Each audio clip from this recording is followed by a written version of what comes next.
Hello mga dear! Welcome to another grammar lesson nga Bisaya ang explanation. I'm Teacher Maya ug mao ni ang akong pangutana.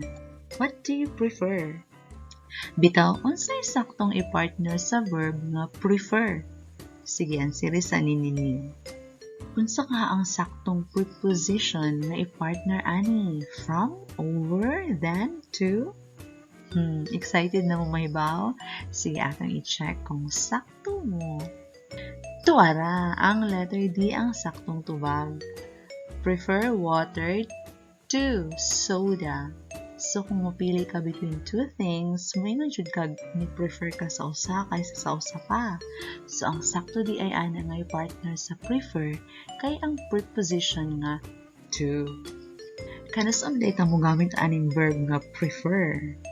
So, gamit ani kung mapili ta sa mas ganahan nato nga option kumpara sa lain nga pilianan. Mas ganahan kag tubig kaysa sa soda, may kag I prefer water to soda. Mas ganahan ka sa soda kaysa sa tubig, I prefer soda to water.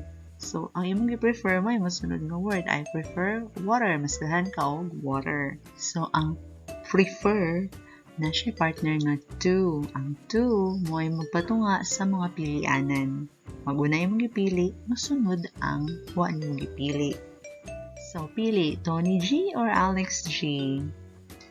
So, mayon ka, I prefer Alex G to Tony G. Mas ganahan ko ni Alex kaysa ni Tony. Kung mas ganahan ka ni Tony, so I prefer Tony G to Alex G. So, depende kung kinsa imong ganahan mo imong ipasunod sa prefer. Dahil butangan mo to. Pero usahay, mupili pud tag mga activities, dili lang tao, dili lang butang, nga mas gusto nato buhaton kumpara sa lain nga activities. Kung activities ang pilianan, ang forma sa words nga mosunod sa prefer mao ni. Either mo gamit ka og gerund, kanang ing form nga noun, or mo gamit po ka og infinitive or na ay to nga base form nga form sa noun. So, kung tayo sa imong ganahan buhaton, kanta or masayaw. So, mo gamit og gerund, I prefer dancing to singing.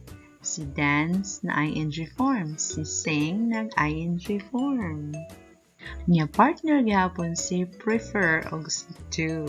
Itong ang yapon nila ang imong mga choices o gipauna ang imong ganahan kaysa dili nimong ganahan.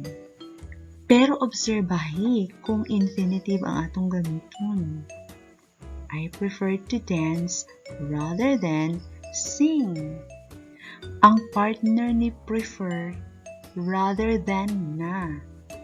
Dili na to. Unya, ang infinitive pod after ni prefer to plus base form. Pero, ang infinitive nga mosunod sa rather than, base form ra. Infinitive without to. Kani siya infinitive with a to, kani infinitive without to. Infinitive gihapon siya na ay to, kani base form lang.